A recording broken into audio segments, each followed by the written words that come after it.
Hi everyone, this is a continuation of numerical summaries, and in this session I'll be looking at measures of spread. For measures of location, you can look at the previous one. Now first of all, very important, know the definitions, state the purpose of these summaries, state which methods is best suited for the types of data, calculate the summaries and extract information.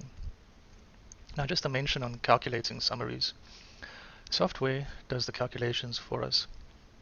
So the actual application of the formulas is not really that important, as long as you can identify which ones to use when. The most important is really to know when to use the correct ones and then to extract the information from it. Right, but for calculation, I encourage you to use software, things like Excel. Maybe not your calculators that much. You should be able to use them, but the focus shouldn't be the calculator. It should be software that you will encounter in practice, like Excel. Right, this is just an overview of the introduction to the previous section. The numerical summaries for a population, we call that parameters, and for a sample, we call those statistics. There's four basic summaries: measures of location, which is the previous session. This one, measure of spread, measuring the skewness or how symmetrical a data set is, and kurtosis, which is an attempt to detect any outliers in the data set. This is actually, outlier detection is actually really important, and we will be looking at some graphical methods to detect outliers as well. But in order to use those graphical methods, we need to first go through all of these other measures of location and spread, because those graphical methods use these results in constructing of those graphs. Right, for the measures of spread, we will look at the variance, standard deviation, coefficient of variation. In the next session, I'll look at the range and the interquartile range, because that actually forms part of another section. Right, now let's start off by looking at a situation where we have two data sets, and in this case I'll have sample 1 and sample 2. The dot plots are back to back. The smallest value at the top, 32, largest value at the bottom, 50, and of course the dots will be wherever the outcomes are. So here by 33 I have an outcome, 34, 36, 37, by 40 I have 2, and so forth, and similarly over here. Now so far we've only looked at measures of location, and if I take this data set on the left, right, the sample on the left, sample 1, and I calculate the mean, x bar, the median, x tilde, and the mode, I see that all of them equal 40. If I do the same for sample 2 on the right, I see that all of those equal 40 as well. So the statistics for sample 1, right, the statistics that indicate location for sample 1 is the same as the statistics that indicate location for sample 2. So if I just use location statistics or measures of location to summarize the data, it's not going to give me a true reflection of what the situation is with the data. If somebody sees 40 and 40 as the measures of location, they'll think that both the data sets are the same. Now if I were to use the population methods, it's going to be exactly the same, because remember, I showed you earlier on in the previous session for measures of location that when we switch from sample to population calculations, it's only the notation that changes. The actual calculations remain the same, right? The formulas remain the same. So you can see here the mean, mu1, the median, eta1, and mu2, eta2, they all equal 40. So whether it's a sample or a population, if these parameters or statistics are the same for the location, it doesn't mean that the two data sets are the same or the two populations are the same. So just looking at location is not enough. Okay, it is insufficient. We also need to look at the spread, or the measure of dispersion, because clearly there's two different spreads over here. If we think of spread in terms of reliability, like we saw with the sampling, then we can think of population 1 as having less reliable results than population 2. Remember, values, experimental values that are very close together means that the results are very similar, so there's a high reliability there. Whereas values that are spread out over a big area, less reliability. Now let's have a look at the first three: variance, standard deviation, and coefficient of variation. We will start off by considering raw data that represents a sample, and it's the same data set as before. So my raw data, that sample I'll call capital X, the individual values I'll call lowercase x, and the subscript will tell me which one I'm considering, whether it's the first one, 0, or whether it's the 20th one, which is 180. Now the variance is a measure that is sensitive to skew data. In other words, it is affected by extreme values. So when the data set becomes more skew, then the variance becomes less reliable. However, it is not that severely affected like other measures, the range, which we will look at in the next section. The advantage of the variance is that it uses all the values in the calculation. So this measure of spread is reliable in the sense that it uses all the values in the data set, whether it's a sample or a population. The way in which we calculate it is given by this formula over here, which might look a bit messy, but it is not too bad actually. This first part over here simply says that we take each value and we square it. So each value here, we square it, and then we add it all together. Then we'll take the average for all the values, we'll square it, and we'll multiply it by 20, which is the sample size n.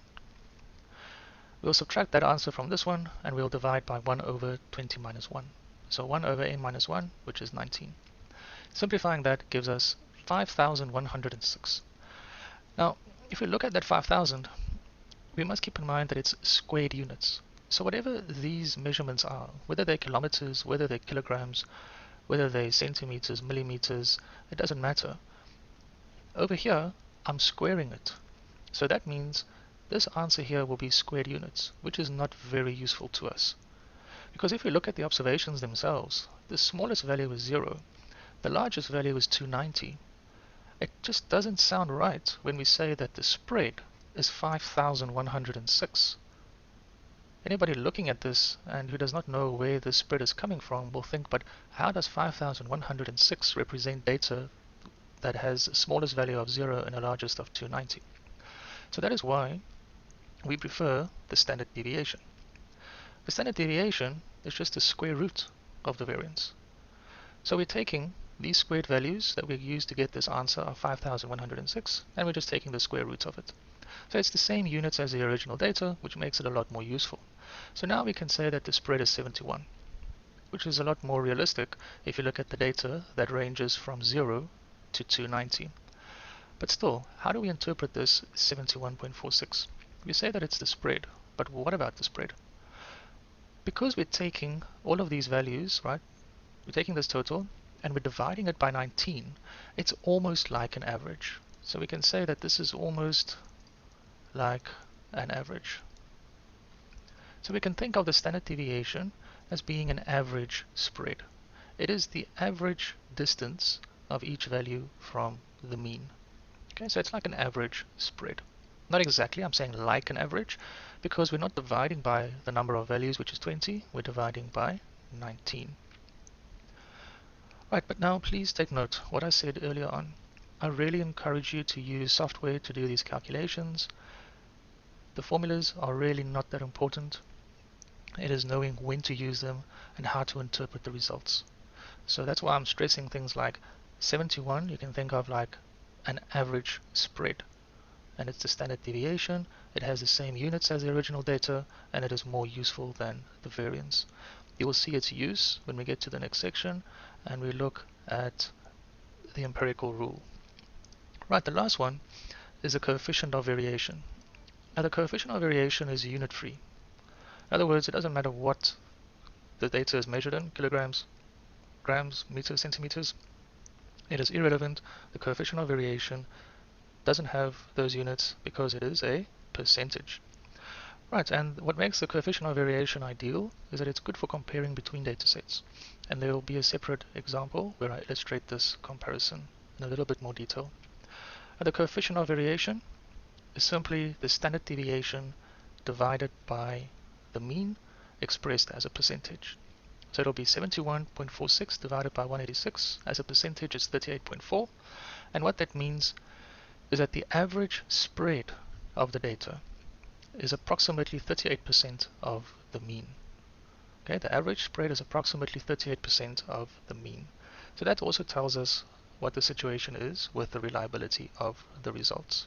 And again, that will come up in the example where I discuss the coefficient of variation in a little bit more detail. Now for group data, again, we don't have the actual values. So what we need to do is we need to use the midpoints to estimate. Remember the midpoints? They are used to estimate the actual observations. So instead of having the full actual values for this class over here, okay, for the 4 actual values, I will use 265, which is the midpoint for this class. I'll use it 4 times. In this case, I'll use 206 8 times to estimate the 8 values in this class over here. So if we look at the variance calculation for this one, it's almost identical to the previous.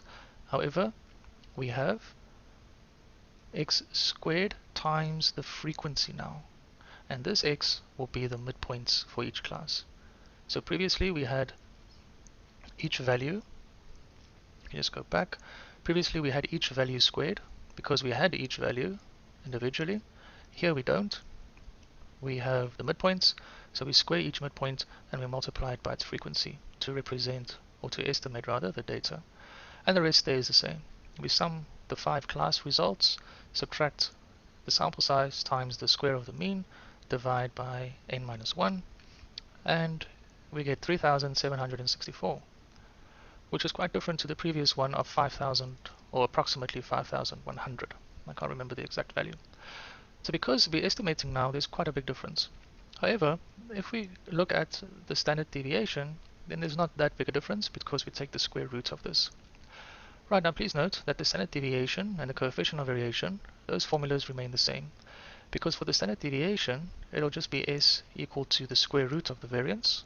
So it doesn't matter how we calculate the variance, we just take the square root of that and that'll be the standard deviation. And the coefficient of variation is simply the standard deviation over x bar expressed as a percentage. So whether we use group formulas for these or whether we use raw data formulas, it doesn't matter. The coefficient of variation calculation stays the same. Right, now if we look at raw data, but now a population, so it's the same data set, but I'm just calling it a population because I just want to show you what happens with the formulas. The properties are still the same. The variance is still sensitive to skew data. It still uses all the values. The variance is still a squared unit. It still doesn't make it very useful. The standard deviation is still the square root, which makes it the same units as the data, which still makes it more useful. The coefficient of variation is still good for comparing between data sets because it's still a percentage and it still represents the same thing. The standard deviation is now denoted by sigma. This thing that looks like a 6 lying on its side is the Greek letter sigma, and when you see that, you must know that we are talking about the standard deviation for the population. If you see S, then that's the standard deviation for a sample. So, in short, if you see a Greek letter, it's a population parameter. In other words, it summarizes the population. If you see the usual letter that we use, the usual alphabet, then that will be a sample statistic. Right, the main difference with all of these calculations now is with the variance. The lowercase n becomes uppercase because it's a population, s squared becomes sigma squared, x bar becomes mu, but here is where the difference lies. With the sample, we have 1 over n minus 1. With the population, we have 1 over n. So now, this variance over here and the standard deviation over here, these are not like averages now. They actually are averages. Are averages. And this one as well. They are averages because we're dividing by the actual number of observations. That's the only difference in the calculation, apart now from the notation that we use. Okay, but everything else remains the same. The way in which we interpret it, the advantages, disadvantages, it all remains the same. And this is just summarized over here. Again, for population data, there's no group data, there's only raw data. Here we can say that it's almost the same formulas. The main difference will be the new notation and of course the variance that is now containing an n, whereas the sample contained an n minus 1. And the standard deviation is still the square root, but now it'll be a sigma and not an s.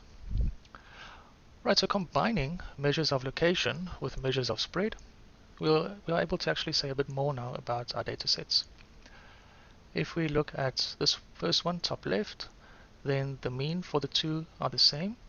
It's supposed to be 2, but because they're on top of each other, you can't see the other one. The mean for the two are the same, and the variances are the same as well. And because the variances are the same, if we take the square roots of the variances, then it means that the standard deviations will also be the same. So whether we talk about the same variances or same standard deviations, Doesn't matter, it means the same thing. The only difference is with the variance, we have squared units, whereas with the standard deviation, we don't. In this case over here, we have the mean, the one mean which is less than the other, and this is a mistake, so let's just correct it. The mean for the green one should be larger than the mean for the blue, because here we have the mean on the right for the green, and here we have the mean for the left. And remember, this is our number line or our x-axis, so as we move towards the right, the values become bigger. So this should be the other way around. Variances are the same because the spreads are the same. Over here, the two means are the same. Okay, the two means are the same because they're both located in the same place, but the variance for the green is less than the variance for the blue because the green covers a smaller area than the blue. And over here, the mean for the green is smaller than the mean for the blue because the curve is situated to the left. The variance for the green is also smaller than the variance for the blue because the spread on the x-axis is smaller. Right, so now using a combination of measures of location and measures of spread, we can actually say a lot more about our distributions. But please take note that whether we use numerical or graphical summaries, we should draw the same conclusions. Although it's always good to use a combination of the two because the one sort of validates the other one so that we know whether we're on the right track or not.